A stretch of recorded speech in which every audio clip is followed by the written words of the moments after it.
We love to create, build, explore. It's human nature. We are inventive. 10, 9. We are bold.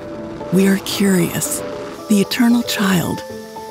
We reach for the stars. But it's also true that we tend to forget the bad that comes with the good.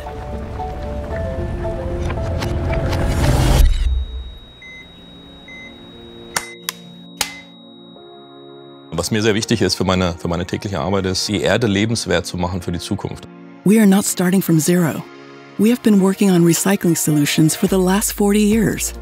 We should look at waste at a much different way than we've done so far. So not consider it as waste, but consider it as a valuable feedstock. The circular economy as a principle really gives us an inspiration to work towards a future that can actually work and be sustainable, and not just for the planet, but also for economic activity.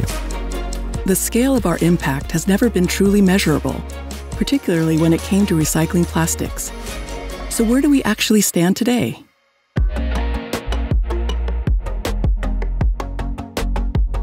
Mein Name ist Alexander Maak. Alexander is head of Interzero, one of Germany's largest recyclers. Ich beschäftige mich tatsächlich den ganzen Tag mit Kreislaufwirtschaft. Ich lebe und atme Kreislaufwirtschaft tatsächlich. Was auch der Purpose von unserem Unternehmen ist, der Claim, es gibt keinen Abfall, es gibt nur Rohstoffe. Wir machen sehr wenig selbst Recycling, sondern wir steuern mehr tatsächlich diese Ströme. Wenn man so möchte, sind wir so eine Art Rohstoffbank für Recycling-Rohstoff. Das heißt, wir haben Sammelsysteme für die verschiedensten Produkte, lassen zum Teil, entweder machen wir es selber oder wir lassen aufbereiten, also auch den Stoffstrom trennen. Und dann kann der Kunde, also unser Kunde, im Prinzip wie bei einer Bank so eine Art Überweisung vornehmen und sagen, ich möchte jetzt so und so viele Tonnen von diesem Rohstoff wieder zu meinem Lieferanten in mein eigenes Werk, wohin auch immer geliefert haben, um es da wieder als Rohstoff zu nutzen. Erfolgsprojekt ist der gelbe Sack oder die gelbe Tonne. Wir sind in Deutschland und Europa schon sehr weit und können ein gutes Beispiel geben, dass eben Plastik, Kunststoffe nicht im Meer landen müssen. Mit Sammelsystemen, mit Regulierungen darüber kann man das tatsächlich umgehen. Alexander and his team are proud to have measurably delayed Earth Overshoot Day. This day marks the point in the year where humankind has used up all the resources that Earth generates during the entire year. In 2022, this day was July 28. There are still mountains to climb. Die Herausforderungen sind, homogene Stoffströme zu bekommen. Immer wenn Sie es vorher demontieren, ein Produkt, dann können Sie in reine Stoffströme sortieren und dann in rein sortierte Stoffströme auch wieder recyceln. Wenn Sie einen Mischmasch haben, kommt meistens auch kein hochwertiges, reines Produkt mehr raus. Design for Recycling spielt eine sehr große Rolle. Wenn man da einen Blick darauf hat, was passiert am Ende des Lebens. Ich möchte diese Rohstoffe, die da drin sind, wieder zurückhaben. Dann müssen Unternehmen darauf achten, dass sie auch so gebaut sind, dass man wieder rankommt. Ganz viele Produkte sind einfach Compound-Materialien, verklebt, untrennbar sozusagen verbunden. Und diese danach in Rohstoffe wieder aufzusplitten, das ist die große Herausforderung. There are composite plastic materials which are difficult to recycle mechanically. They need to be separated at molecular level. BioBTX is working on chemical plants to do just that. My name is Vries. This gentleman is managing director of BioBTX from Groningen, Netherlands. Potentially 30% of all the plastic waste is burned, used as fuel. And the goal of chemical recycling is that we want to reduce that 30%, keeping the carbon in the loop and not burning it, converting it to CO2. And then we will have a huge impact on the climate. Plastics are often burned for energy, which caused 40 million tons of CO2 in Europe in 2020. For many plastics, incineration is the only solution because they contain too many components to be separated. For example, BTX. BTX are aromatics, and BTX stands for benzene, toluene, and xylene. Chemicals which are widely used in society. You will see them in coatings, you will see them in cars, you will see them in batteries, you will see them in your phone, in the pharmaceutical industry, in food. They are a starting material for a lot of different products. That all now comes from fossil oil. The BTX is a side product of oil. That's how you should see it.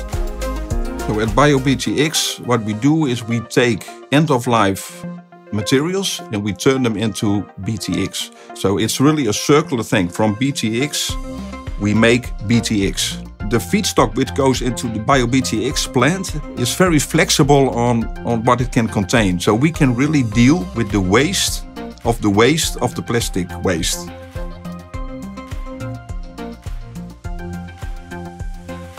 So the open questions to make chemical recycling successful is that we have to show on a commercial scale this works, and we have to make sure that end-of-waste plastics, waste streams, that they become available for chemical recycling. Chemical recycling can be a very complex process. In nearby The Hague, Circularise is working on a different aspect of the matter.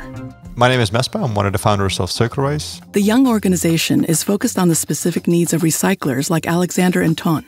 Circularise is a company that brings traceability to global supply chains, because traceability and, in extension, transparency in supply chains is one of the key cornerstones of a circular economy. So by digitizing supply chain information, we're enabling supply chain transparency and therefore a circular economy. One of the things that we found during the early stages of Circularise was that if you would visit a recycling facility today, you will see that they have very little information about the products that they're trying to recycle.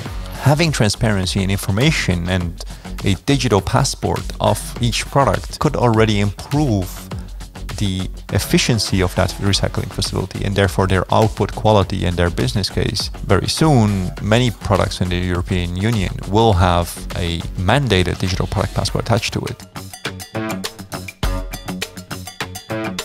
There is always this almost like conflict of interest between your confidential private information and your business intelligence. So there needs to be this balance between how much do you share and how much do you not share. So our solution that we have developed is an infrastructure to be able to share it first and foremost and never have to worry about sharing too much. We see many different industries coming up with their own solutions, or many different solutions being built in the different areas. And they all need to at some point work together. Our vision is that they work together in the same way as email does, where different customers or different users can have a different email client like Gmail or Outlook, and they all work together because they're built on open infrastructure, open protocols, and not proprietary closed solutions.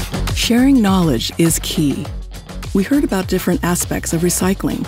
We learned about the current situation of German recycler Interzero, an attempt at full circularity by BioBTX, and a code for transparent materiality from Circularise.